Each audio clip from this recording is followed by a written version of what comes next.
What is up, guys? My name is David Higgins. Welcome to Sandbox Explorer.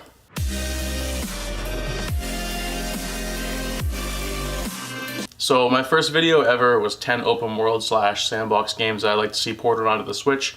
Today I'm going to be doing something similar but a little bit different. I'm going to talk about 5 more games I'd like to see on the Switch. Now, none of these games are in any particular order. They're just 5 games I love and I'd love to play on the console. So I'm going to just throw them out there and see what happens.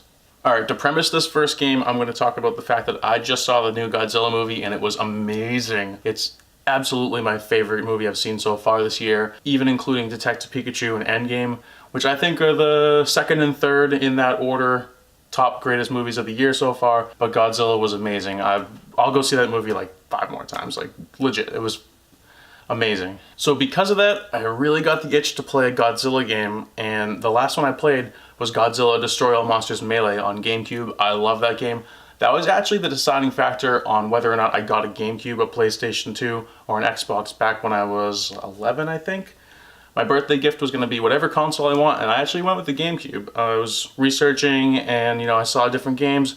I really wanted to play Kingdom Hearts on PlayStation 2. Wasn't super interested in Xbox at the time, but I did some research and discovered Godzilla Destroy All Monsters Melee, and that really actually made me decide to get GameCube, so that's how much I love Godzilla. That game fit really well onto the GameCube, and I feel like it'll fit equally as well, if not better, onto the Switch. It just has that sort of arcade get up and go whenever you want feel to the game, which is exactly how the Switch is, so it would just kind of fits together really well. There was a lot of monsters to choose to play as well as a lot of cities to choose to play in, where you can go all out wreaking havoc on the other monsters as well as the city that you're in. The environments are completely destructible. You can even pick up buildings and throw them at each other. The fights don't go on forever, but they're lengthy enough to really get a lot of satisfaction out of the fight. So being able to power up the Switch and just play for 20 minutes if you really wanted to, it's enough time to really have a lot of fun. So in my opinion, that game would really feel at home on the Switch. Transitioning over to the next game from Godzilla works really well because the main character of the game I'm going to talk about next is similar to a figure who finds himself in the Godzilla universe, and that's King Kong. Donkey Kong 64 would be incredible on Switch. It's really unfortunate that Nintendo and Rare kind of parted ways a bit way back, because I feel like we have seen this already on maybe the 3DS or maybe a different system like the Wii U. But again, the Switch would be just a perfect home for this. The adventure platforming style game where you go and collect bananas and have to fight against King K. Rool and all his minions was something that I spent a lot of time playing when I was younger. Maybe a, remastered HD graphics, something like that. Or even if it was just a port, that'd be amazing. I just want to play it again on a new console because I miss it. A lot of strange things have been happening in the video game world in the past year or so, so hopefully things kind of get shaken up a bit and maybe we'll end up finding that make its way onto the Switch. Alright, now this one I meant to put in my original video, but I actually accidentally omitted it, so I'm going to put it on this one. I would really love to see Far Cry 3 on the Switch. The mechanics of the game were improved on 4 and definitely on 5, but the gameplay was still great, and the story I find was the best one of all. It was really immersive, I felt really involved in it, and the fact that the bad guy in the game looks suspiciously like Justin Furstenfeld was an added bonus to the game. There's so much to do in that game. The map is huge. Not only do you fight enemies, but you have to do things like hunt animals where you have to get their skins to upgrade your equipment to make it so you can hold more ammunition or upgrade different qualities of your character. One thing I will say is I really want the Switch to have an achievement system, because it really gives games like that, where they have a lot of replayability to begin with, but after you've completely beat the story, you've completed all the side quests, you've collected everything, and there's literally nothing else to do besides go mess around and blow it up wherever you want because you're pretty much in God mode at that point. An achievement system really brings new life into a game that you've completely beaten 100% through. Sometimes there's really obscure things that you wouldn't think to do, or you would have to go out specifically to do, that wouldn't happen or take place during the main quest or even side missions. It might be hard to implement it into games retroactively, because if you've already completed a game or done whatever and you have to go back and do stuff all over again, then that could be a little bit bitter, but at the same time, honestly, I'll do stuff again to get it. At the very least, in-game is a start. It's really cool to go through and go, I did that, and then you get some point systems, makes you feel good about yourself, and that'd be a nice addition to at least a game, if not an entire system. Okay, so this game is one of my all-time favorite games ever. Me and my sister used to play this game like every single day for what feels like years. It was to the point where we just had to utter a couple syllables that sounded kind of like this game, and we just know, let's go play. I pray to the video game gods that we get this game, because sure, I can go play it on GameCube where I played it before, but I have to hook it up. I can't take it on the go, and it's still different. You know what I mean? It's the same, but it's different. Now again, in my original video, I talked about its sort of counterpart that came out after this one had come out. I talked about The Simpsons Hit and Run, but I really also want to see The Simpsons Road Rage on Switch. Sure, The Simpsons Road Rage is just basically Crazy Taxi with a Simpsons skin on it, but I just find it to be infinitely better than any Crazy Taxi game that I've ever played. I love The Simpsons humor. I love having a bunch of different characters to select from that all had a plethora of lines, and I laughed at every single one of them every time they say basically anything. I could probably recite from memory every single thing that every person in that entire game says. I love that game. One thing I remember about it is that the controls were actually pretty tight. Some games driving's kind of like tanky or too loose, and it just makes the game not really that enjoyable, but this game was just perfect. All the characters, there was I think 7 different levels. It even made use of the in-game calendar where certain characters on specific holidays would have a unique skin for that day. Even the intro video to that game is legendary.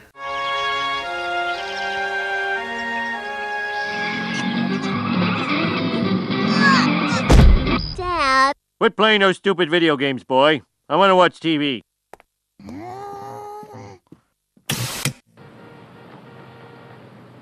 We're live in front of City Hall as joyless plutocrat Montgomery Burns is about to unveil his new line of nuclear-powered buses. Behold the Burns Atomic Megabus. Faster, cheaper, and completely safe. Please kill me. That poor man. I hope someone does kill him. Those radioactive buses are a threat to the public health. Threat to public health, eh? That gives me an idea. What do you think? Just get to the game already.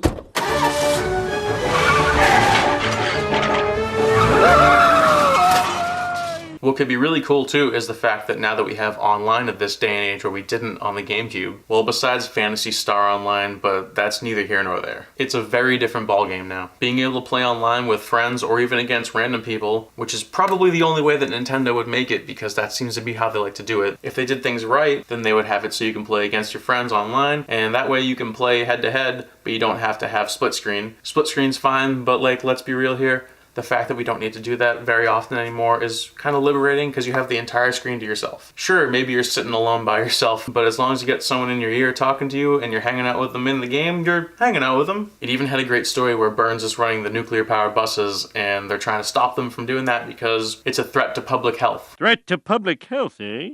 And we don't like those. So Homer basically started his own Uber service and started picking up people who needed rides to earn money to drive Burns out of town. Well, not out of town, but to stop his nuclear-powered buses. And if Godzilla has taught me anything, it's that nuclear power plus people equals bad. Please kill me. So, Nintendo, how about you get that up on the Switch? Because I think it'd be, pretty good. Okay. Oh, okay. And now for the last one. I love this game. I don't know why it seems like a lot of people on the internet don't like this game, didn't like this game, but I freaking love this game. I almost swore. No swearing on this channel, unless it's footage of a video game. But I'm not, so I had bought the regular edition on Xbox 360, and then after I got a PS3 and I was rebuying a bunch of games on that, I got the gold edition on PlayStation 3. When I brought it up to the counter at GameStop, the guy took it and he just went, by the way, here's my copy of Simpsons Road Rage for the GameCube. But I still want it on Switch. So after this GameStop employee had thrown the game that I was about to purchase on the ground, and I was very confused seeing as I had really enjoyed the game previously, he proceeded to tell me about how it was a terrible game. And I did not understand because I love the game. I am talking about Naughty Bear. I put a bunch of hours into that game.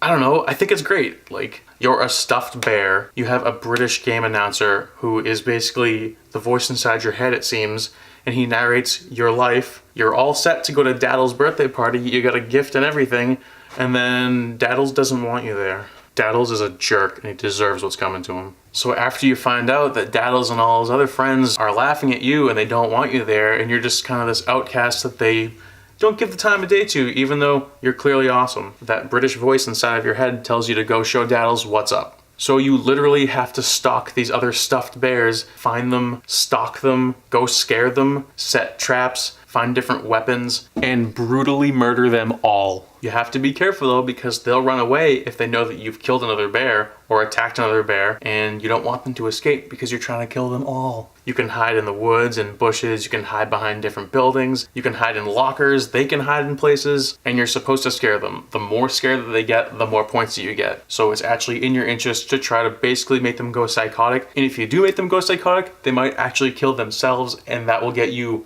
loads more points. So you basically have to go around different levels and stalk these bears and just kill them in horrible, horrible ways, all while this cheerful, upbeat, kid show sounding British voice is narrating your slaughter. Total defluffication!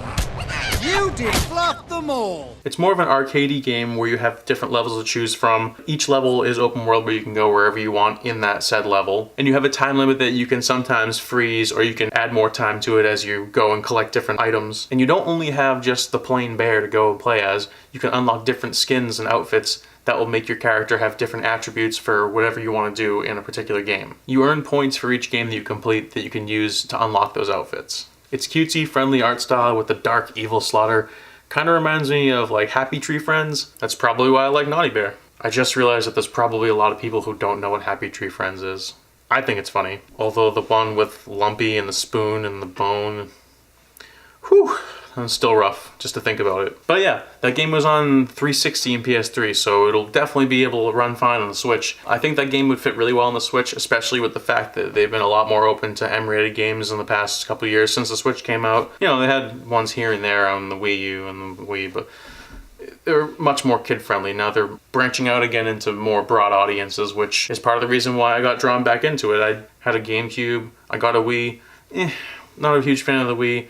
Wii U, I never even touched. I played it, but I never wanted it. I stayed strong with the handhelds. I had a Game Boy Color when I was a kid, and then I had GBA, GBA SP, DS, 3DS. I had like at least 2 or 3 iterations of the 3DS. And then the Switch drew me back in, being a console that's also a handheld, so I can really play it handheld, but with console graphics. Those are 5 more games that I'd like to see on the Switch, so Universe, maybe make something happen. Would you like to see some, all, or none of these games on the Switch? Let me know in the comments below. Let me know some games that you'd like to see on the Switch. If you enjoyed this video, please hit that like button. If you want to see more of me, hit that subscribe button.